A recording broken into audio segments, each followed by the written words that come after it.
This is BBC Radio 5 Live. Now, the COP26 climate summit in Glasgow has been hearing from world leaders who've been outlining their climate commitments. My next guest, documentary filmmaker Jack Harries. Jack, what do you think is the most powerful statements that connect with world leaders? For me, it's about human stories. It's when I meet people who are on the front lines of this crisis, whose lives are being directly threatened by the changing climate. And that's exactly what we're trying to do with Seat at the Table. And so we've made a film, and our aim is to screen that here at COP26.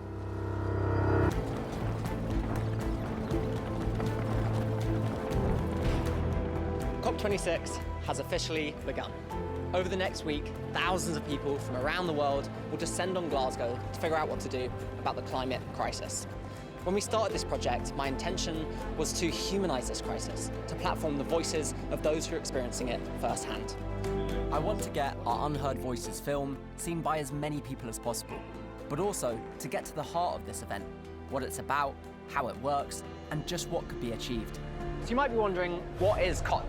COP stands for Conference of the Parties, and it's essentially an event where negotiators from all around the world come together to put their plans forward to tackle the climate emergency.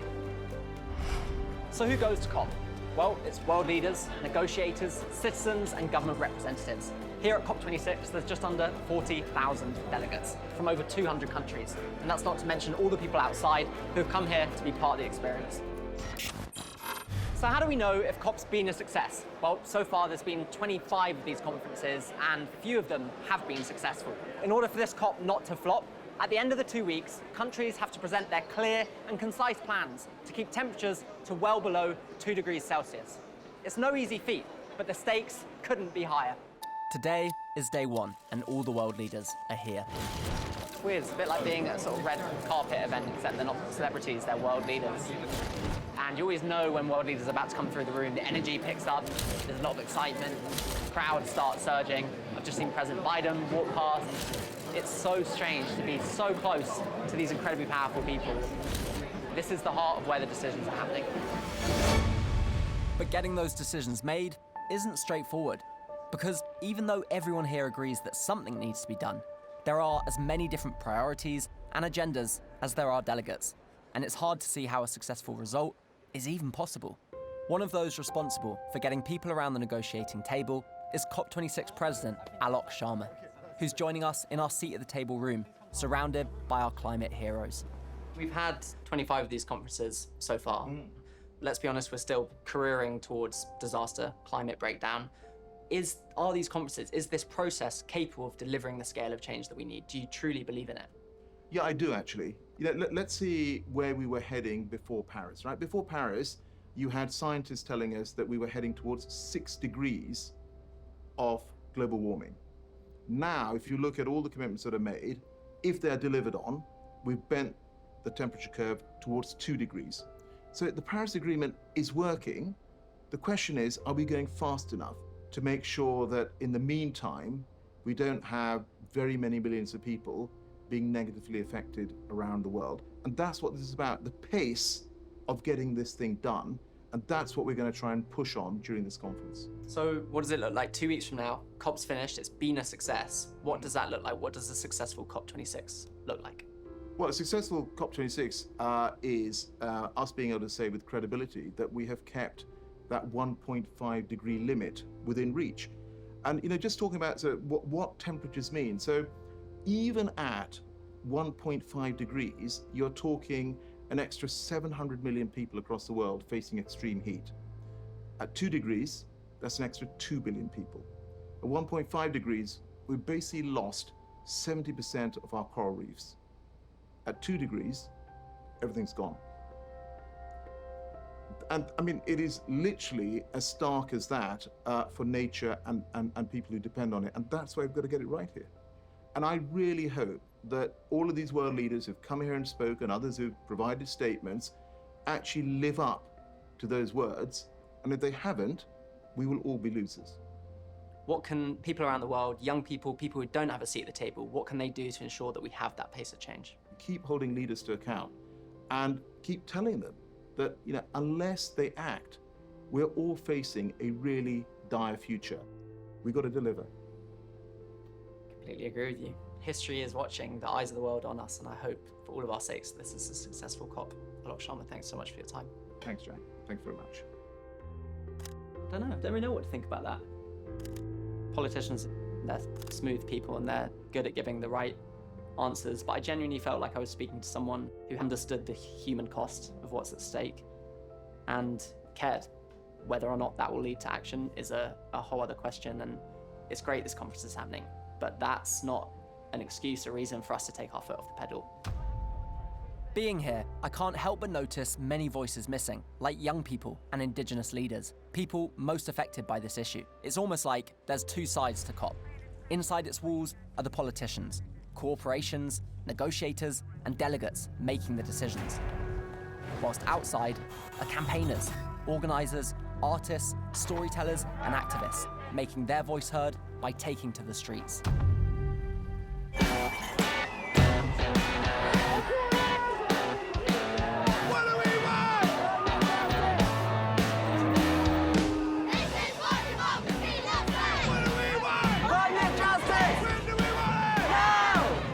Negotiations that world leaders and politicians are having, that's one piece of the puzzle, but we need to demand those changes. Ultimately, politicians serve us, and we as the people have a responsibility to demand that level of change. For me, this is so important. What's happening at COP26 is the negotiations. How much carbon we can release, how much carbon we should draw out of the atmosphere. This is the exciting part. Young people getting out in the streets, holding world leaders accountable, and this is what's needed to create a sense of urgency in order to create the drastic changes over the next decade.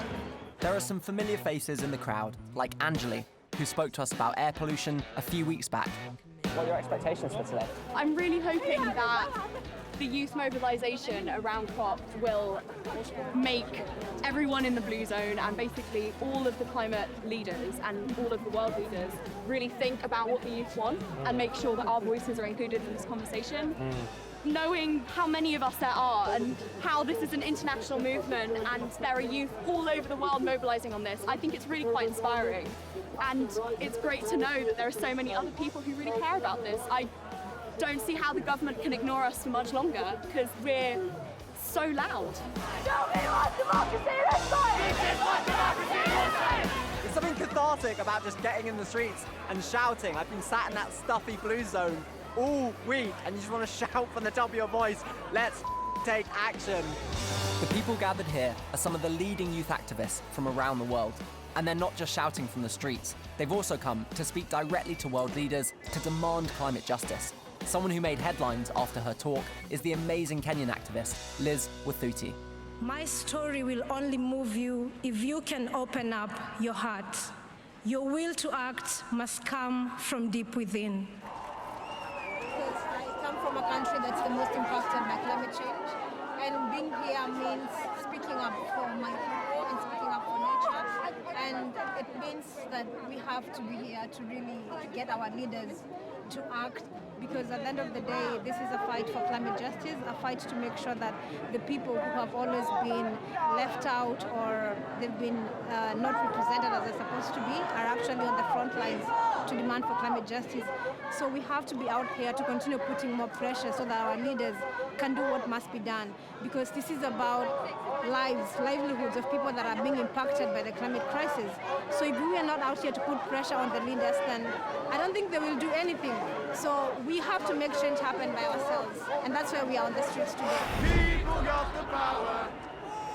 Power! People! So this particular part of the delegation behind me is MAPA. It's most affected people and areas. It's communities who are on the front lines of the climate crisis, and they've got a special spot here right at the front of the march. And just, honestly, I've got shivers throughout my whole body meeting these activists. These are the leading youth activists from around the world, and this is why change is happening. It's because these guys have given up their lives day after day to go out and to strike. I mean, how can they not be heard when they're organising like this? You can feel the power of the voices just being here.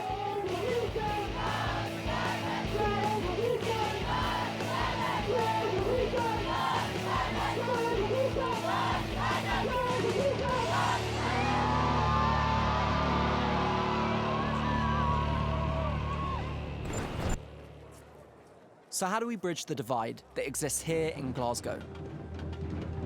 There's at least one person present who seems to be able to bring the energy I found outside in.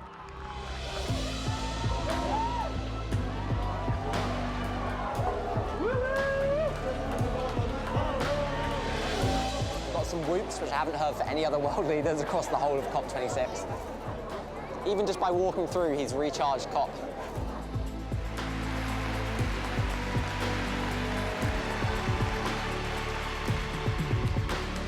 We have not done nearly enough to address this crisis.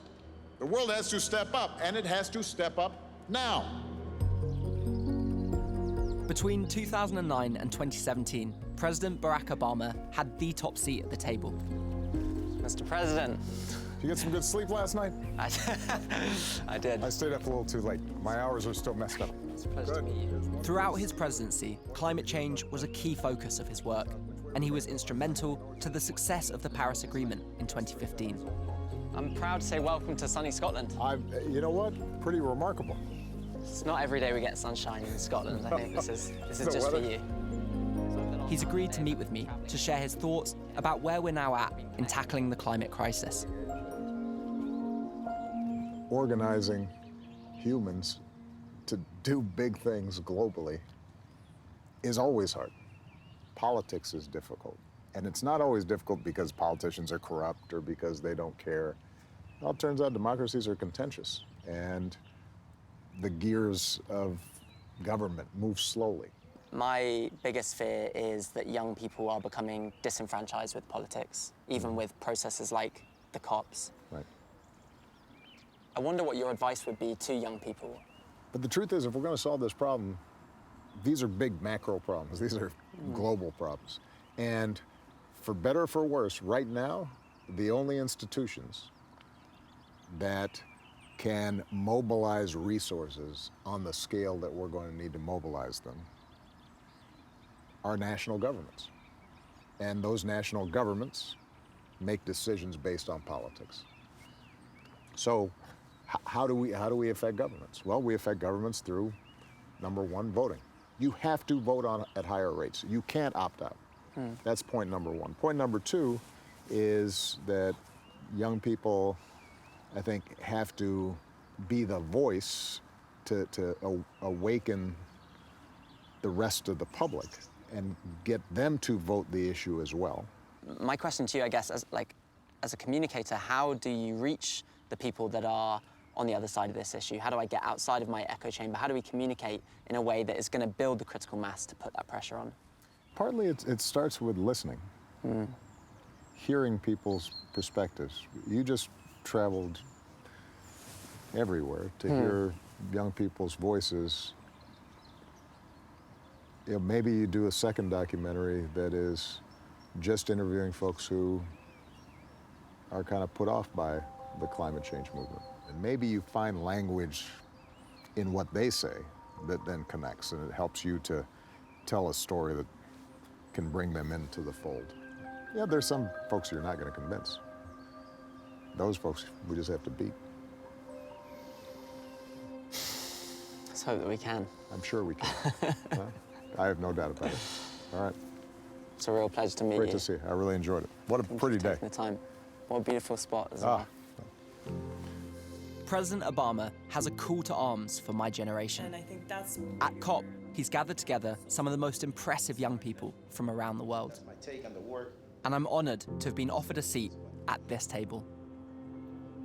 Here in Glasgow, we are actually meeting some of our international activists for the very first time ever, which is an incredibly exciting moment for the movement.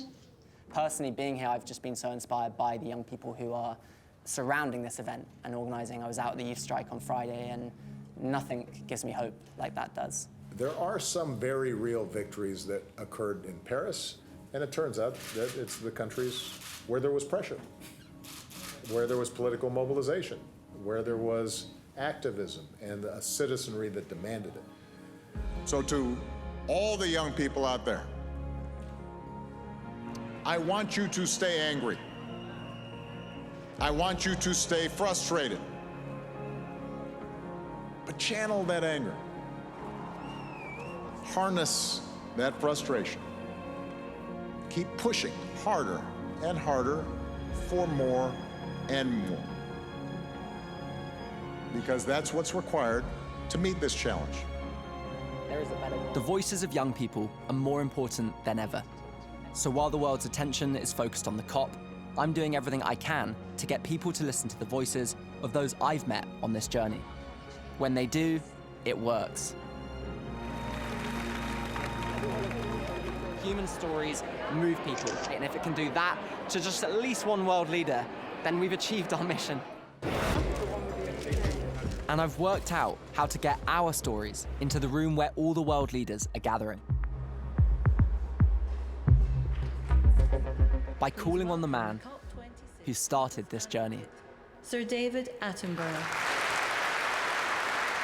Our burning of fossil fuels, our destruction of nature, our approach to industry, construction and learning are releasing carbon into the atmosphere at an unprecedented pace and scale. We are already in trouble. Ultimately, all of us will feel the impact, some of which are now unavoidable. My world is melting. You think you have control, we actually have no control. I'm absolutely terrified to bring a child to this world.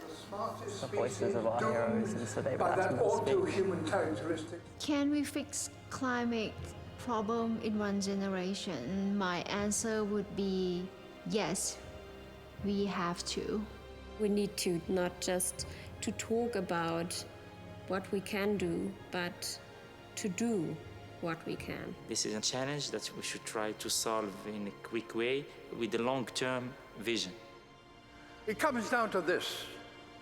The people alive now, the generation to come, will look at this conference and consider one thing. Did that number stop rising and start to drop as a result of commitments made here? That is why the world is looking to you and why you are here. Thank you. I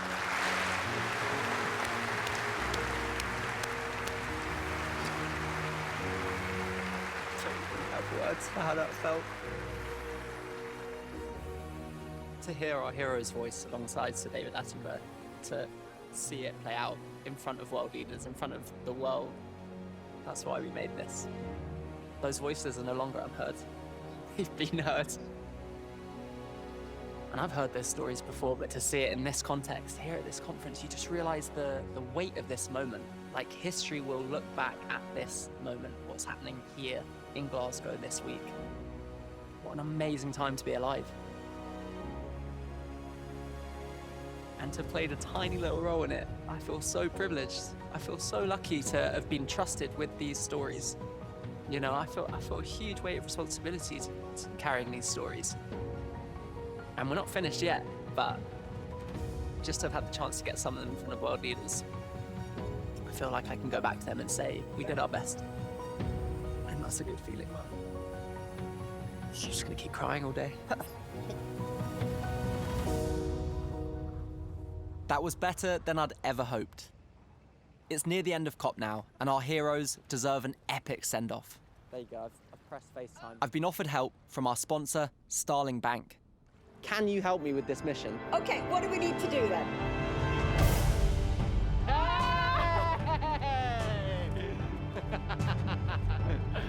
No There's way. your face! Yes! Our heroes have made their mark on COP26. One of them, Lauren, can express what that means.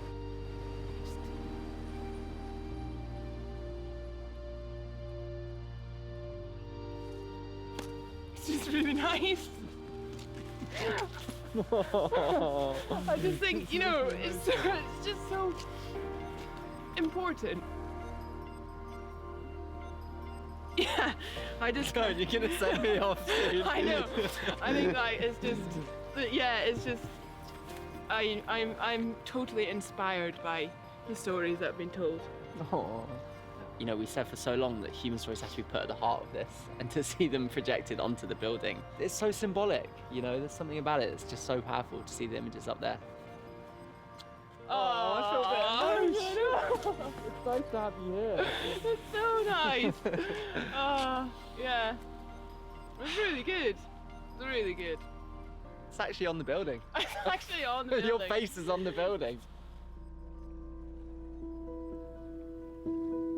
The projections are going to be up for a few days, and I just hope it makes those who see it stop and think about the real-world human consequences of the climate crisis.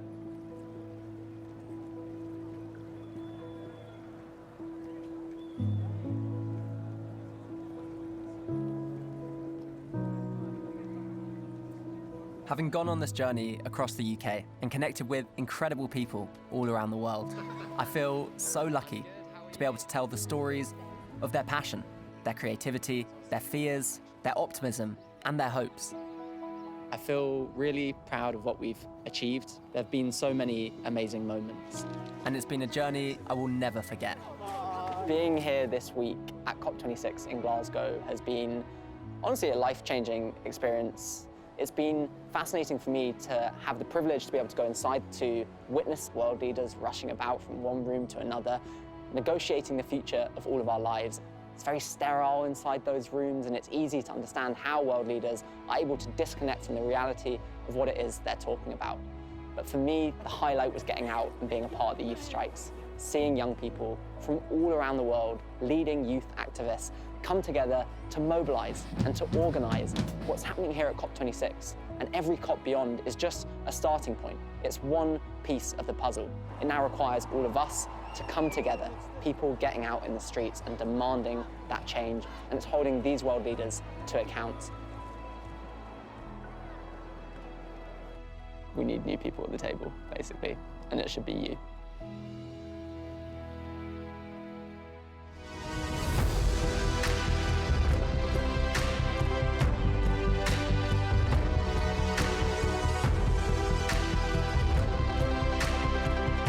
Love to be able to do that again for COP27. Perhaps there'll be another one of these in the future. Wink, wink, YouTube.